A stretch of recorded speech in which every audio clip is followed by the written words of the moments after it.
What is up, my friends? You are very welcome along to our player ratings here on Anfield Agenda after Liverpool go over to Milan and beat AC Milan by 3-1. A perfect start to the Champions League campaign. If you haven't joined us before, this is what I'm going to do. I'm going to go through all the players, the substitute and the manager and give them a ranking out of 10. Asking you guys, as always, to let me know your thoughts in the comment section. Feel free to put your scores into the chat as well. We always appreciate them. Drop a like on the video if you enjoy it. And most importantly, don't forget to hit that subscribe button. We wouldn't be here today on a match day quite simply without the support of our sponsors. And I want to give a special mention to Manscaped, who have been with us for quite a while. As you can see on the screen here now, you can get the Performance Package 5.0 Ultra, which features the Lawnmower 5.0, the Weed Whacker Ear and Nose Hair Trimmer, Manscaped's 2 liquid formulations, the Shed Travel Bag and the Boxer Briefs are also free gifts to you from Manscaped. And you can get yourself that or anything at manscaped.com with 20% off and free shipping. That is 20% off and free shipping store-wide at manscaped.com. Even if the items are already on sale, the discount code still works. You can scan the QR code in the bottom corner of the screen or put the code Anfield20, all one word, Anfield20, in a checkout. Right, so let's start off with the big man, Alisson Becker. Actually, one more thing before we get through it. Happy birthday to Arne Slot, who turned 46 years of age today. All the greats are born in September. Me, Arne Slot, enough said. So happy birthday to him. So let's start off with the player rating. So Alisson Becker, I do think he was a smidgen over to the left a little bit too much, but that doesn't take away from the finish from Christian Pulisic, which was rifled into the corner. Other than that, Alisson did what he always does, which is everything he has to do. So for him today, I'm going to give him a score of 7 out of 10. Next up, I'm going to talk about Trent Alexander-Arnold. Now, bear in mind, I often don't see everything that happens in the game because when I'm doing watch-alongs, I'm watching the game, I'm interacting with the chat, I'm bringing up super chats, I'm looking at numbers and statistics. So my immediate max reactions are always having not viewed the game back again. So I don't think Trent had a particularly good game. I don't think he did too much wrong, but his passing still seemed a little bit off for me, and I think he's capable of better. That being said, he did provide a fantastic assist for Ibrahim Konate for the first goal, the equaliser. Beautifully dinked in, and sure you've seen what Konate did after that. So I might be being a little bit too strong with my score prediction, or my score, excuse me, here, but I've given Trent a score of 6 out of 10. Now remember, certain players, Trent, Mohamed Salah, I hold these guys to a very high standard because we know quite how good they are and what they're capable of. But if I am wrong on Trent's performance, no worries, do let me know in the comment section. Next up, the captain, Virgil van Dijk. Again, shout out to him for his great goal today, and again for rallying the troops. It would have been easy to lose our heads after we went 1-0 down, particularly after what happened against Nottingham Forest. But Virgil and the team didn't let that happen. They responded magnificently well, and he took his goal remarkably. So Virgil gets a score today of 8 out of 10 from me for his performance. Feel free to let me know if you agree or disagree. Next up, Ibrahim Konate, who hasn't really missed a beat since he's been given the opportunity to start after Jarell Quansah came off at halftime against Ipswich. He's nailed down the starting position, and today I was so impressed with his performance, of course his physicality, but the leap for that goal. Trent dinked it in, and he did get a few yards of a running start, but he got up ahead of Mannion and the centre-backs. And I thought it was a commanding, powerful header from Ibu. So well done to him today. And I'm giving him also a score of 8 out of 10. Next up, we move towards Costas. And look, a couple of things in this game. We can't ignore the error that Costas made that helped lead to AC Milan's goal. It's something that I worried about with him all the time. He has this tendency to just try and intercept. And if it works, as I've said many times, it's great and it starts off an attack. If it doesn't, like today, we leave ourselves open, and there was acres of space for Milan to attack down our left after he misjudged that attempted interception.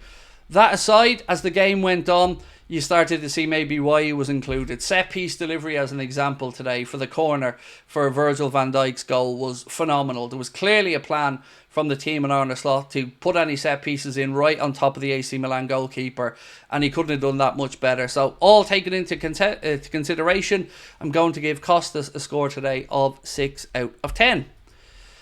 Next up, there he is, the star boy. Look at that smile, huh? Magnificent. What a player, what a signing, and again, what a performance. SofaScore somehow had him down statistically as the third worst player tonight for Liverpool. I don't know, my eye test said very different, and the Anfield Agenda audience also gave him man of the match, so I think he was incredible tonight. I don't think he really missed a beat at all. He showed every aspect of his game, winning the ball in midfield, but most importantly, the defensive side I thought was really impressive from Ryan today. So I'm going to give him the perfect 10 because he's my man of the match, and I think he deserves nothing less after what has been an imperious start to the season from Ryan Gravenberch. Next up, Alexis McAllister. And much like Trent, I'm going to say maybe I've misjudged this a little with Alexis. I thought lots of energy, lots of endeavour, but maybe a few bits of quality missing from the standard we know he's capable of. I said earlier on in my match reaction that he put in a good shift and people were a little bit confused in the live chat. So for me, I think he done decently enough today considering the amount of football he's played. But I've given him a score of 7. If you agree or disagree with that, please do feel free to let me know. Next up, somebody who I think very much answered the call from the manager today, and that was Dominik Szoboszlai. The manager said if you're playing the midfield for Liverpool, you can do lots of stuff great, which he does, but you need to add some more goals and assists. He can't do any more than sticking the ball in the back of the net tonight.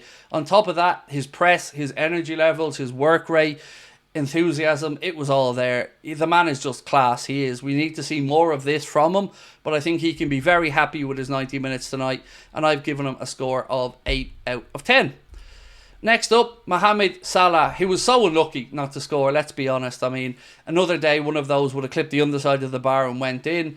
And I thought he worked very hard. Didn't really get all that many opportunities today, but he was unlucky with the ones he did get. Both of them hitting the bar. Work rate was there, effort was there, and he kept going. So look, I'm going to say it was a decent performance from Mo, but Mo's never happy if he doesn't score because that's the level, the standard he holds himself to. I'm going to give Mo a score of 7 out of 10 today. Cody Gakpo, again, answered the call of his manager, was given the start today over Luis Diaz, not because Lucho done anything wrong, but I'm sure just to mix it up, to give Cody the minutes, because that is one area of the squad where Arne Slot is just spoiled, you know. Gakpo, Diaz, both really good options. And I thought Cody put in a great shift today. Really going to be a difficult decision for Arne Slot what to do against Bournemouth at the weekend. Does he put Darwin through the centre because Jota wasn't really at it again today? Or does he mix it up a little bit maybe and throw Gakpo through the centre and keep Diaz on the left? Either way, I thought Cody played very well today and did his chances of starting at the weekend no harm. So I'm going to give Cody a score of 8 out of 10. Diogo Jota certainly will feel like over the last couple of games he probably should have had a couple of goals. Today, the one that really, I guess, sticks out in people's minds will be the opportunity in the first half where we set an attack up left side of the penalty area. It was slipped into Jota, and he could have squared it to Gakpo. He would have had a tap in, but he chose to go it alone. And if you do choose to go it alone, you've got to at least hit the target, and he didn't do that. He dragged it wide.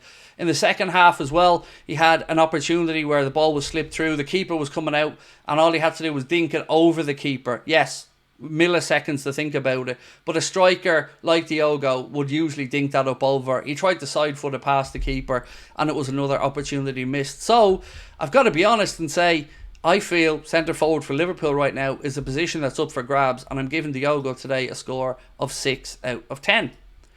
Next up, Luis Diaz, who of course probably feels a little bit unlucky not to start, but it was just about managing the load from the manager. He came on, made an impact when he came on, and again showed the energy, enthusiasm and clinical ability to run and take on those defenders down the left. So I'm going to give Lucho off the bench today a score of 7 out of 10. Darwin Núñez, a man who has come in for a lot of criticism, some of it deserved, let's be honest, but I'm going to defend the boy today because I thought that looked like a player who wanted to prove a point. A player who went out there and put in a lot of effort, worked really hard, almost created a goal scoring opportunity for himself by just nipping in ahead of the keeper. So I was pleased with what I seen from him off the bench today. And I'd probably give him the start over Diogo Jota at the weekend. I'm really interested to know what you guys think. Of course, he is the subject of a lot of debate amongst Liverpool fans. My own belief has always been I'd give him this season and see where we are then. But I think he did no harm at all today coming off the bench, giving him a score of 7 out of 10. Joe Gomez, a man who, again, probably could have felt like he could have got the start today, came on for Trent at right back. And look, didn't have all that much to do inside, but didn't do anything wrong either. I always struggle with some of the substitutes to give them scores, so I'm going to give him also a score of 7. Next up, Federico Chiesa. And firstly, welcome to the greatest football club on earth, my friend. I don't know if you watched all of the content around Chiesa and the signing day vlog. It's so class to see a man be so happy and so proud to come and represent and play for Liverpool Football Club. I really want him to do well. And today, he got 4 minutes off the bench in injury time. Wasn't really able to do all that much other than show his enthusiasm. So here's hoping to a good season and a good career at Liverpool for Chiesa. I'll give him a score of 6 today. Not because he did anything wrong, because he just didn't have time to really do anything to impact the game. And Wataru Endo, another man who was, I'm sure, glad of a few minutes. It's going to be difficult for him under Arne Slot because the way the man plays the number 6 position is different to the way Arne Slot wants the position to be played. The lack of minutes for Wataru Endo isn't because he isn't good. He's a very good player at what he does, but stylistically, you'd have to say he probably wouldn't have been a player Arne Slot would have brought in to Liverpool Football Club. So I think he's been very unfortunate with the lack of minutes he's had because of the style differences. But as a player, you're always behind him because he's a class act.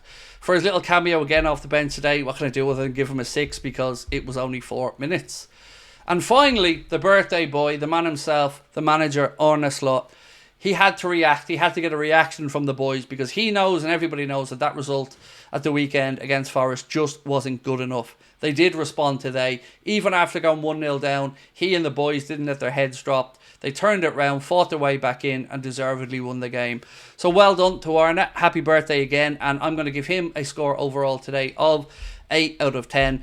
If he had brought Federico Chiesa on 5-10 minutes earlier, I might have given him an extra point. But that's just me being, ungrateful because I want to see Chiesa play some minutes. So look, all in all, my friends, that is our player ratings video. Now it's over to you guys to let us know your thoughts. Hope you've enjoyed it, and if you have, please do drop a like and don't forget to hit that subscribe button. Again, massive love and shout out to our sponsors, Manscaped. You can get yourself 20% off and free shipping. That's 20% off and free shipping store-wide at manscaped.com. I'll be back tomorrow. I'm recording a video with David Lynch, which should be out at about 5 o'clock, 5:30, where we'll go back over the game. And there'll be a new podcast episode coming out the following morning, as well as myself and Jack Gill record our thoughts. So yeah, I'll see you tomorrow night, live, 8:45 as always. Until then, have yourselves a great night and thank you for watching. Bye-bye.